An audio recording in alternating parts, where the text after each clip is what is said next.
तो दोस्तों भारतीय नौसेना के लिए तैयार किए जाने वाले टेडबीएफ को लेकर एक बहुत ही बुरी खबर निकल कर आ रही है।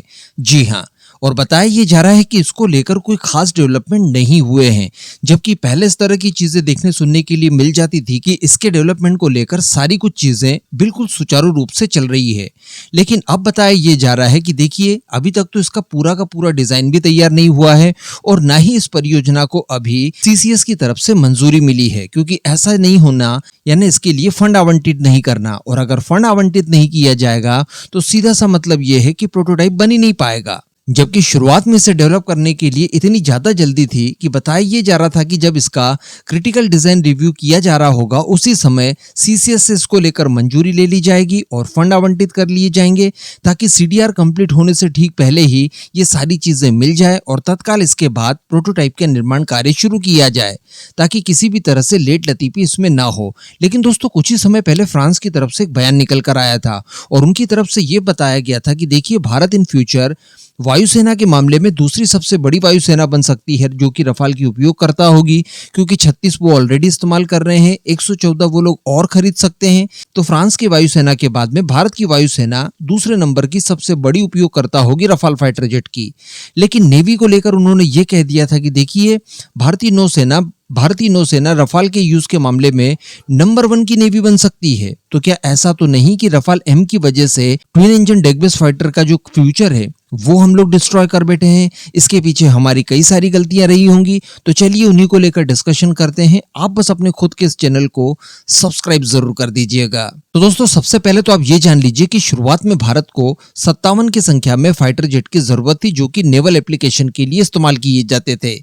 तो इसके लिए बताइए गया कि देखिए हम लोग twin engine deck based fighter चूंकि तैयार कर रहे हैं, इस वजह से विदेशी फाइटर जेट 57 हम लोग नहीं खरीदते। लेकिन चूंकि आईएनएस विक्रांत बन गया है, उसके ऊपर डिप्लॉय करने के लिए हमारे पास विमान नहीं है, इस वजह से हम लोगों ने निर्धारित ये किया कि काम करते हैं 26 खरीद लेते हैं। बाकी की चीजें हम लोग और जितनी भी रिक्वायरमेंट बचेगी उससे हम लोग टेडबीएफ से पूरी कर लेंगे। तो इस योजना को फाइनल कर लिया जाता है। अब 26 रफाल मरीन की बात की जाए तो उसके लिए भारत और फ्रांस के बीच में बहुत जल्दी डील हो सकती है। हमारे एनएसए अजीत डोभाल साहब फ्रांस के विजिट पर गए हुए हैं, काफी भव्य वेलकम उनका हुआ वहां पर, और वहां पर वो रफाल मरीन के साथ साथ कई और तरह के वेपन्स को लेकर भी इस समय नेगोशिएशन और चर्चाएं कर रहे हैं। आने वाले कुछ ही समय में ऑफिशियल डील साइनिंग वगैरह भी इसको लेकर हो जाएगी। लेकिन इसी के साथ साथ मैं आपको ये भी बता दूं कि वर्ष 2035 तक भारतीय नौसेना को एक और एयरक्राफ्ट कैरियर मिल जाएगा। ऐसी परिस्थिति में फाइटर जेट की खासी कमी हमारे पास रहेगी। और टेडबीएफ को लेकर मैंने आपको बताया कि अभी तक तो डिजाइन फेज ही इसका कंप्लीट नहीं किया गया है, क्योंकि मान लीजिए कि आज के आज भी अगर हम लोग इसको लेकर फंडिंग जारी कर देते हैं, जो 14-15 हजार करोड़ के आसपास की समथिंग रहेगी, और इसके प्रोटोटाइप निर्माण के लिए कार्य शुरू कर दिया जाता है, तो आने वाले 3 से लेकर 4 सालों का समय लगेगा पहला प्रोटोटाइप बनने में।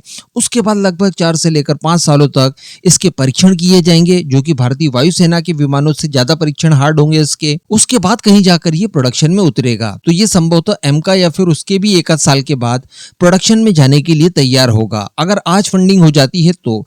लेकिन चूंकि अभी तो इस तरह की कोई भी चीजें निकलकर सामने नहीं आई है कि फंडिंग इसकी हो रही है, अल्टीमेटली इसका डिले होना लगभग तय दिखाई दे रहा है। इसके बाद ये भी अनुमान लगाए जा रहे हैं कि देखिए इस समय जो भारतीय नौसेना की रिक्वायरमेंट है वो काफी कम फाइटर जेट की है। अगर हम लोग कितना भी फास्ट ट्रैक कर ले, कितनी भी जल्दी इसके लिए फंड आवंटित कर दें, तब भी हम लोग 50-60 से ज्यादा नंबर्स में टेडबीएफ का निर्माण नहीं कर सकते। और जितने कम नंबर्स में आप विमानों का निर्माण करेंगे उतना ही ज्यादा ये प्रोजेक्ट आपको महंगा पड़ेगा। प्रति यूनिट इसकी कॉस्ट बहुत ही ज्यादा बढ़ जाएगी, जो कि नेवी के अपने खुद के बजट के लिए काफी ज्यादा घातक हो सकता है। ऐसी परिस्थिति में उन्हें विदेशी फाइटर जेट ज्यादा अच्छे दिखाई देंगे। अगर यहाँ पर भारतीय वायुसेना ओरका प्रोजेक्ट के लिए तैयार हो जाती, जो कि टेडबीएफ का ही वायुसेना वेरिएंट होता थोड़े बहुत बदलाव के साथ, तो इसको लेकर काफी ज्यादा चीजें हमें पॉजिटिव दिखाई दे सकती थी। क्योंकि मान लीजिए ओरका तैयार होता और भारतीय वायुसेना भी कह देती कि देखिए हमें भी कम से कम 100 फाइटर जेट चाहिए, 50 ऑलरेडी नेवी के लिए, 150 बनाने होते, तो प्रति यूनिट हमें काफी ज्यादा कीमतें कम पड़ती।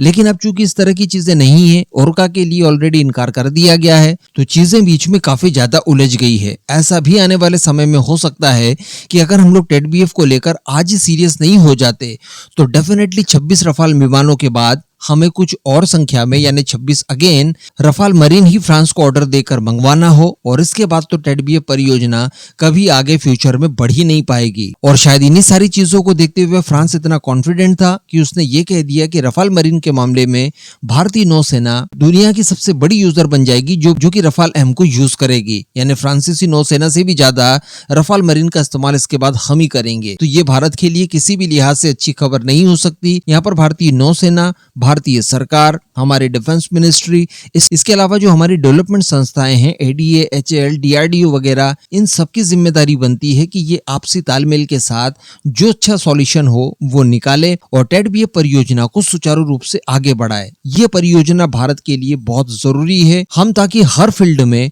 पूरी तरह से आत्मनिर्भर हो पाएं। इस पूरे मुद्दे पर अब आपका क्या मानना नीचे कमेंट करके जरूर बताइएगा।